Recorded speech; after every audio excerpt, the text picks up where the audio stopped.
হবে। যতদিন জল পড়ছে ততদিন ধরেই আটকে রয়েছে। আজকে 15 দিনের বেশি হয়ে গেল। ও কাজ কি করবে, বলছে খাল পরিষ্কার করেছি, এখন গিয়েছিলাম, বললো যে কিছু করার আছে, সব জায়গায় জল জমেছে, এখানেও জল জমবে, ওপরওয়ালাকে ডাকতে হবে। কিছু করার নেই, কিছু করার নেই। এই তো বাচ্চা কাচ্চা নিয়ে কষ্ট করে সাপ খুব সব নিয়ে থাকতে হচ্ছে। তাহলে এই যে তো পানি তো মানে বিষাক্ত জিনিস হয়ে গেছে, আপনারা দেখে বলুন না যে পানিটা বিষাক্ত হয়েছে কি না হয়েছে। খালের জল, ড্রেনের জল, এর জল সব একসঙ্গে হয়ে গেছে। হচ্ছে তো, চুলকানি হয়েছে, তারপর শরীর খারাপে জল ঘেটে ঘেটে সবার শরীর খারাপে পড়ে যাচ্ছি। বলুন না। আপনাদের বিধায়ক ঘরে গেলে, অফিসে গেলে কি বললো ওনারা? উনি বললেন কোথায় যাবে, আর জলটাই বা কোথায় বেরোবে, খাল টাল সবই পরিষ্কার করা রয়েছে, আপনারা উপরওয়ালাকে ডাকুন। এই তো কথা, এছাড়া আর কিছু করার নেই, আমাদেরও আর কিছু করার নেই, ওনারও কিছু করার নেই, আমাদেরও কিছু করার নেই। সোমা ঘোষ।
প্রথমে বলি, যে জায়গায় জল উঠেছে সেগুলো একসময় চাষের জমি ছিল, সেগুলোতে এখন বাড়ি হয়েছে।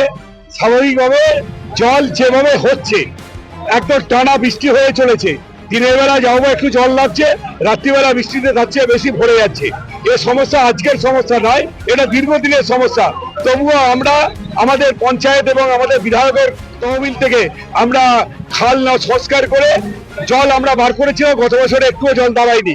এবছরে যেভাবে প্রকৃতি ঝেলে দিচ্ছে, সারা পশ্চিমবাংলার সাথে আমার ষোলভাবে বৃষ্টি হচ্ছে।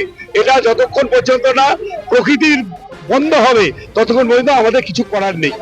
বলছে পঞ্চায়েত সমস্ত কিছু, পঞ্চায়েত থেকে খাবার দেওয়া থেকে আরম্ভ করে সমস্ত কিছু করছে। এবং ইতিমধ্যে আমি পিআইসি কে জলের ব্যবস্থা করতে বলেছি, আগামী দিন সবার বাড়ি বাড়ি জল পর্যন্ত পৌঁছে যাবে, সমস্ত ব্যবস্থা আছে।